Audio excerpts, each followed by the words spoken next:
നമ്മൾ ഇന്നിവിടെ ചെയ്യാൻ പോകുന്നത് ഇഡ്ഡലിയുടെയും മസാല ദോശയുടെയും എല്ലാത്തിൻ്റെയും സൈഡായിട്ട് നമ്മൾ ഉപയോഗിക്കുന്ന ഉഴുന്നുവടയാണ്.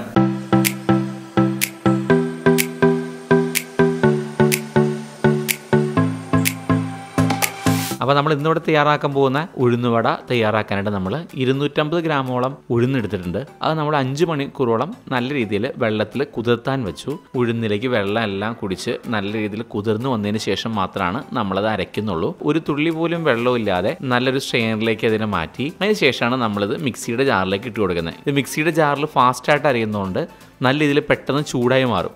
അപ്പോൾ അതുകൊണ്ട് ശരിക്കും ഗ്രൈൻഡറിലിട്ട് അരയ്ക്കുമ്പോഴാണ് കുറേയും കൂടി നമുക്ക് നല്ലൊരു സോഫ്റ്റായിട്ടത് കിട്ടുക. മിക്സിയിൽ അരച്ചാലും കുഴപ്പമൊന്നുമില്ല. അപ്പോൾ നമ്മൾ വളരെ കുറച്ച് വെള്ളം ഒഴിച്ചു കൊടുത്ത് ഓരോരോ സ്റ്റെപ്പും വളരെ സ്ലോവിൽ വേണം ചെയ്യാൻ. അപ്പോൾ നമ്മളിത് മിക്സിയിൽ അരയ്ക്കുമ്പോൾ ശരിക്കും ശ്രദ്ധിക്കേണ്ട കാര്യം, സാധാരണ ചമ്മന്തിയൊക്കെ അരയ്ക്കുന്ന പോലെ ഫുള്ള് ഫിനിഷിങ്ങോട് കൂടി അരച്ചെടുത്താൽ അത് ഉഴുന്ന് വല്ലാണ്ട് ചൂടായിട്ട് അതിനൊരു ഇതായിട്ട് കിട്ടില്ല. അപ്പോൾ അത് തണുപ്പിക്കാവുന്ന പോലെ നമ്മൾ വെള്ളം കുറേശ്ശെയായിട്ട് തളിച്ചു കൊടുത്തിട്ട് വേണം അത് ഇതാവാനായിട്ട്. ഒരു തുള്ളി വെള്ളം കൂടിപ്പോയാൽ തന്നെ നമ്മൾ ഉദ്ദേശിക്കുന്ന ഷേപ്പിൽ ഉഴുന്നുവട നമുക്ക് കിട്ടില്ല.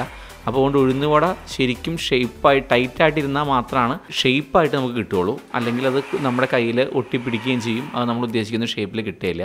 അപ്പോൾ നല്ല രീതിയിൽ വളരെ കുറച്ച് വെള്ളം തളിച്ചു കൊടുത്ത് ഈ ഒരു പരുവത്തിന് നമ്മളിതിനെ അരച്ചെടുത്തു. ഓവറായിട്ട് ടൈറ്റും അല്ല, നല്ല ടൈറ്റായിട്ട് അരച്ച് കഴിഞ്ഞാൽ ഉഴുന്നുവട ഭയങ്കര ഹാർഡായിരിക്കും. അപ്പോൾ കഴിക്കാൻ നമുക്ക് ഇത്രയും സോഫ്റ്റായിട്ട് കിട്ടില്ല. നമ്മൾ ഈ ഒരു പരുവത്തിൽ ഇതിന് എടുത്തു കഴിഞ്ഞാൽ ഭയങ്കര സോഫ്റ്റായിരിക്കും. നമ്മളിതിൻ്റെ മസാലകൾ അതിന് മെയിനായിട്ട് നമ്മൾ ഹോളായിട്ടുള്ള കുരുമുളക് ഇട്ട് കൊടുക്കുന്നുണ്ട്. അത് വേണമെങ്കിൽ ജസ്റ്റ് ഒന്ന് ക്രഷ് ചെയ്തിട്ട് ഇട്ട് കൊടുക്കാം. എന്നിട്ട് നമ്മൾ ജീരകം മുഴുവനോടുള്ള പച്ച ജീരകം ഇട്ട് കൊടുക്കുന്നുണ്ട്. ഒരല്പം കറിവേപ്പില, സവാള, ക്യാരറ്റ് നമ്മളതിൻ്റെ ഗാർണിഷിനുമായിട്ട് വെറുതെ ചേർക്കുന്നുള്ളൂ. തക്കാളിയൊക്കെ ചേർത്താൽ വെള്ളത്തിൻ്റെ അംശം കൂടും. ക്യാരറ്റ് ആകുമ്പോൾ കുറേയും കൂടി നമുക്ക് നല്ല ഭംഗിയിൽ നല്ല കളർഫുള്ളായിട്ട് കിട്ടും. പിന്നെ അതിലേക്ക് 1-2 പച്ചമുളക്, ആവശ്യത്തിന് ഉപ്പ് ഇത്ര ഇട്ട് കൊടുത്ത് നമ്മൾ നല്ല രീതിയിൽ മിക്സ് ചെയ്യണം. ഇത് നമ്മൾ ഒരുപാട് നേരം നമ്മൾ ഇതേപോലെ ആക്കി മാറ്റി വെക്കണമെന്നില്ല. കാരണം ഈ സവാളയുടെയൊക്കെ വെള്ളം ഇറങ്ങി വീണ്ടും ഉഴുന്നുവട ലൂസായി പോകും. നമ്മൾ മാവ് അരച്ചതിന് ശേഷം ഒരു 5-10 മിനിറ്റ് മാറ്റി വയ്ക്കുക.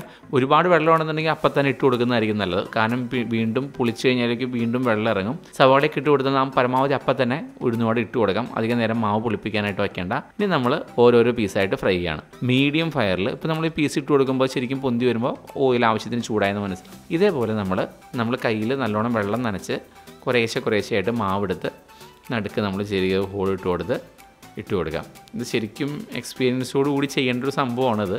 അല്ലാന്നുണ്ടെങ്കിൽ നമ്മൾ ഉദ്ദേശിക്കുന്ന പെട്ടെന്നൊന്നും ചെയ്താൽ അത് കിട്ടില്ല. സാധാരണ സ്നാക്സ് ഉണ്ടാക്കണ പോലെയല്ല, ഉഴുന്നുവട കുറച്ച് ടഫാണ് ചെയ്യാനായിട്ട്. കാരണം ഇതേപോലെ ഒരു ഇതായിട്ട് കിട്ടാനും നമ്മുടെ കയ്യിൽ നിന്ന് വിട്ടുപോകാനൊക്കെ കുറച്ച് പാടാണ്. അപ്പോൾ നമ്മൾ ഓരോരോ പീസായിട്ട് നമ്മൾ ഇട്ട് കൊടുത്ത് നമ്മളൊരു ഹാഫ് കുക്കാവുമ്പോൾ ഈ സാധനം എടുക്കുകയാണ്. ഒരേ കളറിലുള്ള ഉഴുന്നുവട വേണ്ടിയിട്ടാണ് നമ്മളിത് ചെയ്യുന്നത്. ഇതേപോലെ ഒരു വൈറ്റ് കളർ ബ്രൗൺ ആവുന്ന വരുമ്പോൾ ഇത് ശരിക്കും വെന്തിട്ടില്ല, പക്ഷെ നമ്മളത് കോരി മാറ്റി. അങ്ങനെ നമ്മൾ 2 പ്രാവശ്യമായിട്ട് ഇട്ട് കൊടുക്കുന്ന ഉഴുന്നുവട ഒരു ഹാഫ് കുക്കാവുമ്പോൾ നമ്മളതിനെ കോരി മാറ്റാണ്. അപ്പോൾ നമ്മൾ പകുതി കുക്കായിട്ട് ഉഴുന്നുവട മാറ്റി വെച്ചു. വീണ്ടും നമ്മളതിനെ ഫ്രൈ ചെയ്യുകയാണ്. 2 പ്രാവശ്യമായിട്ടാണ് നമ്മൾ ഉഴുന്നുവട ഫ്രൈ ചെയ്യുന്നത്. ഇനി നമ്മൾ ഒരേ ബ്രൗൺ കളർ, ഇപ്പോൾ നമുക്ക് നമ്മുടെ ഉഴുന്നുവടയ്ക്ക് അല്ലെങ്കിൽ എല്ലാത്തിനും ഒരേ കളറായിരിക്കും. ഒരു ഏകദേശം ബ്രൗൺ കളറാകുമ്പോൾ ഇപ്പോൾ പെട്ടെന്ന് കുക്കാവാനും അകം കുക്കാവാനും ഒക്കെ നല്ലതാണ്. 2 പ്രാവശ്യമായിട്ട് ഫ്രൈ ചെയ്താലും നല്ല ഭംഗിയായിട്ട് കിട്ടും. നമ്മൾ ഒറ്റയടിക്ക് ഫ്രൈ ചെയ്യുമ്പോൾ ഡാർക്ക് കളറായി പോകും. ഇപ്പോൾ നമുക്ക് നല്ല ഭംഗിയുള്ള ഫിനിഷിങ്ങോട് ഉഴുന്നുവട കിട്ടി. അതിൻ്റെ പുറം ഭാഗം നല്ല ക്രഞ്ചി ആയിരിക്കും, ഉൾഭാഗം നല്ല സോഫ്റ്റ് ആയിരിക്കും. കാരണം ഇതിൽ പ്രത്യേകം ശ്രദ്ധിക്കേണ്ടത്, നമ്മൾ അരയ്ക്കുമ്പോൾ വളരെ വെള്ളം തളിച്ചു കൊടുത്ത് ആ മാവ് ശരിക്കും തണുത്ത ഒരുപാട് ഹീറ്റായിട്ട് അരഞ്ഞു കഴിഞ്ഞാൽ അത് ഇത്തിരി ഹാർഡായി പോകും. പരമാവധി നമ്മൾ 5 മണിക്കൂറെങ്കിലും ഈ ഉഴുന്ന് സോക്ക് ചെയ്യാനിടാം.